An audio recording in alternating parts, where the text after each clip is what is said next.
لو کان جریج فقیہا، ارے لوگوں ساری مصیبت جریج پر اس لیے آئی، لو کان جریج فقیہا، چونکہ جریج نے علم حاصل نہیں کیا تھا۔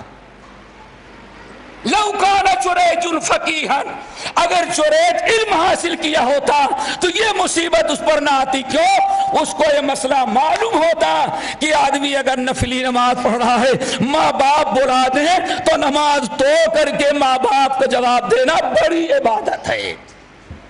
اللہ کے رسول نے فرمایا جریج کی عبادت کا قصور نہیں تھا، جریج کا قصور یہ تھا لو کان جریج فقیہا، اگر جریج عالم ہوتا، وہ کتاب و سنت کا علم حاصل کیا ہوتا تو جریج پر یہ مصیبت نہ آتی۔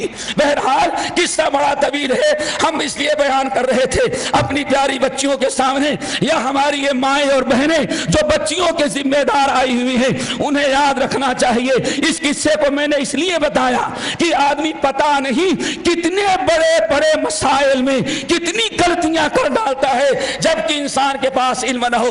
ہمیں واقعہ یاد آیا اور شاید آپ لوگوں کو ہنسی آئے، علم نہ ہونے کی بنا پر 6 مہینہ پہلے کسی میڈم نے ٹیلی فون کیا، آپ مفتی صاحب ہیں؟ میں نے کہا نہیں مفتی تو نہیں ہوں۔ میں سمجھ گیا یعنی وہ کہیں سے مفتی ہوتا فتویٰ دے، آپ مفتی صاحب، میں نے مفتی تو نہیں ہے۔ اچھا عالم صاحب، میں نے کہا بولو کیا ہے؟ کہا ایک مسئلہ پوچھنا ہے۔ کیا ہے؟ میرے ہسبینڈ نے داڑھی رکھ لیا ہے۔ کیا رکھا ہے؟ تو کون سا قصور کیا، کون سا جرم کیا؟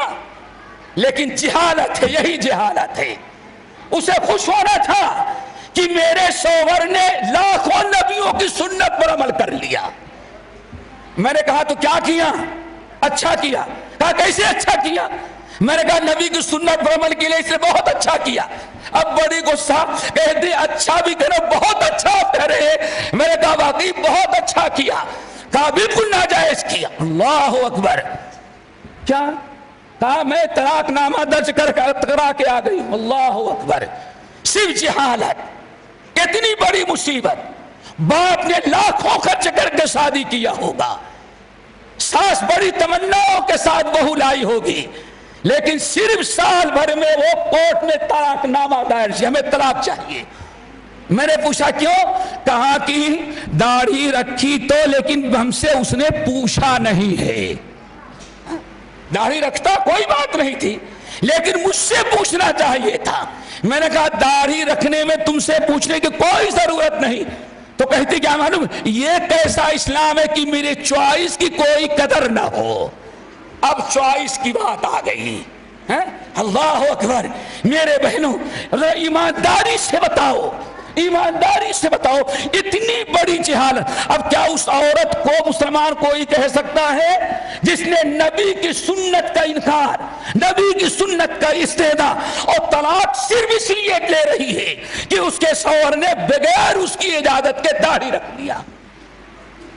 اتنی بڑی جہالت کیوں؟ ماں باپ نے کبھی کتاب سنت کی طرف اپنے بچی کو گھمایا ہی نہیں، کبھی یہ بھی نہیں بتایا انجینئر بنایا ہوگا، ڈاکٹر بنایا ہوگا، لیکن اولاد کو کبھی کتاب سنت کا علم نہیں دیا ہوگا۔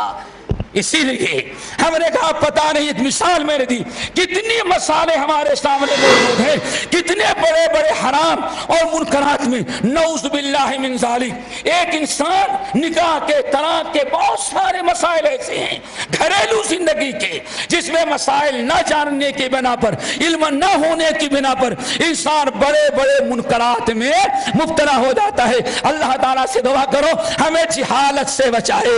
اسی لیے ہماری ماؤں بہنوں کو، ہماری بچیوں کو، ہمارے بہت سارے بھائیوں کو دعا یاد ہوگی کہ نبی علیہ السلام جن چیزوں سے پناہ مانگتے تھے 24 گھنٹے میں 10 مرتبہ، اس میں کیا تھی؟ وَمِنَ الْجَهْلِ، اللہ جہالت سے مجھے بچا رکھنا۔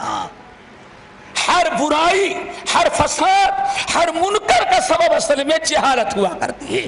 اسی لیے آپ لوگ بڑی مبارکبادی کے مستحق ہیں جو اپنی زندگی کو اس کام کے لیے وقف کیا ہے. اسی لیے ذرا اس آیت پر غور کرو. اللہ نے فرمایا کیا؟ ثم اورثنا الکتاب الذین اصطفینا من عبادنا. کتنے خوش نصیب ہیں آپ، اور کتنے خوش نصیب ہیں آپ کی مائیں اور آپ کے باپ. کتنی خوش نصیب ہوگی وہ عورت جس نے آپ کو یہ موقع فراہم کیا اللہ رب العالمین کی نصرت اور مدد سے. معلوم ہے اللہ کی قسم، ذرا غور کرو، اگر آج یہ آپ کے ماں باپ، اللہ ماں باپ کا کمال نہیں، سارا کمال اللہ کا ہے. کیوں؟ اللہ نے فرمایا ثم اورثنا، ہم نے منتخب کر لیا، اللہ نے چن لیا آپ کو. اگر اللہ آپ کو نہ چنا ہوتا تو ممکن ہے کہ آج کسی ایئرلائن میں کرسی پہ بیٹھتی، ہاف جسم کا نیموریاں ہوتی اور صبح سے شام تک کمپنی کے مالک کی ڈانٹی سے سنتی، اور 50 نہیں 100 مردوں کی غلط نگاہیں تمہارے اوپر پڑتی. اللہ کا شکر ادا کرو. اگر اللہ نے آپ کو منتخب نہ کیا ہوتا، ثم اورثنا الکتاب الذین اصطفینا، اللہ نے چن لیا ہے ان کو چن لیا ہے. اگر اللہ آپ کو چن نہ لیتا تو کسی آج کمپنی اور آفس میں ٹیلی فون آپریٹر بن کے بیٹھی رہتی اور کوئی قدر و قیمت نہ ہوتی. اگر اللہ آپ کو چن نہ لیتا تو پتہ نہیں کہاں کہاں سفر کرتی اور بغیر محرم کے اور بغیر کسی سہارے کے روزانہ صبح اپ ڈاؤن آپ کرتی رہتی. پتہ نہیں کتنوں کی نگاہیں ہوتی، اور پتہ نہیں، اور یہ بھی کہہ سکتے ہیں وہ جو حشر ہوا دلی میں، وہ حشر بھی پتہ نہیں کتنوں کا ہو جاتا ہے.